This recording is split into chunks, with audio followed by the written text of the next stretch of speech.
Untuk 13 Stadion Kanjuruhan, lokasi ditemukannya banyak korban jiwa dalam tragedi setelah laga Arema FC dan Persebaya. Ternyata sudah dibuka di menit 85 pertandingan.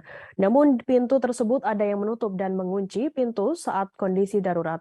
Ketua Panitia Pelaksana Arema FC Abdul Haris menyebutkan ada oknum yang sengaja melakukan hal tersebut. Tim gabungan independen mencari fakta kini terus melakukan investigasi terkait tragedi Kanjuruhan yang terjadi di Stadion Kanjuruhan Malang pada Jumat 7 Oktober. Satu di antara temuan TGIPF yakni soal pintu 12 dan pintu 13 stadion yang ternyata tertutup saat kerusuhan terjadi. Abdul Haris yang saat ini menjadi tersangka menyebutkan bahwa ada oknum yang sengaja menutup dan mengunci pintu 13 saat kondisi darurat. Namun ternyata pintu tersebut tertutup saat penonton berusaha keluar.